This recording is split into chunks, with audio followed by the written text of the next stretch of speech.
প্রকৃতির প্রতিশোধ রবীন্দ্রনাথ ঠাকুরের একটি প্রতীকীধর্মী ও দার্শনিক নাটক, যেখানে মানুষ ও প্রকৃতির সম্পর্কে লোভ, দখলদারিত্ব এবং প্রকৃতির প্রতিক্রিয়া তুলে ধরা হয়েছে।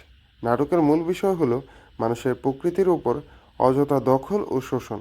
মানুষ নিজের সুবিধার জন্য প্রকৃতিকে নিয়ন্ত্রণ করতে চায়, কিন্তু সেই নিয়ন্ত্রণ শেষ পর্যন্ত বিপর্যয়ের কারণ হয়ে দাঁড়ায়। এই নাটকে প্রকৃতি বনাম মানব সভ্যতা অত্যন্ত গুরুত্বপূর্ণ। প্রকৃতি এখানে শুধু পরিবেশ নয়, বরং এক জীবন্ত শক্তি যা মানুষের অন্যায় আচরণের প্রতিক্রিয়া জানায়। আরেকটি গুরুত্বপূর্ণ দিক হলো লোভ ও ক্ষমতার অপব্যবহার। মানুষ যখন সীমা অতিক্রম করে প্রকৃতিকে শোষণ করে, তখন প্রকৃতি তার নিজস্ব নিয়মে প্রতিশোধ নেয়। নাটকে মানব জীবনের ভারসাম্য ও সতর্কতা তুলে ধরা হয়েছে। প্রকৃতির সঙ্গে সহ অবস্থান না করলে সভ্যতায় টিকে থাকতে পারে না।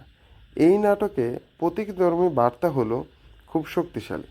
প্রকৃতি এখানে এক ন্যায় বিচারক শক্তি হিসাবে উপস্থিত। ভাষার দিক থেকে এটি কাব্যিক, দার্শনিক ও প্রতীকধর্মী। এর মূল ভাবনা হলো প্রকৃতি ও মানুষের সংঘাত, লোভ ও দখলদারিত্ব, প্রকৃতির প্রতিক্রিয়া, ভারসাম্য ও সহাবস্থান, দার্শনিক পরিবেশ চেতনা।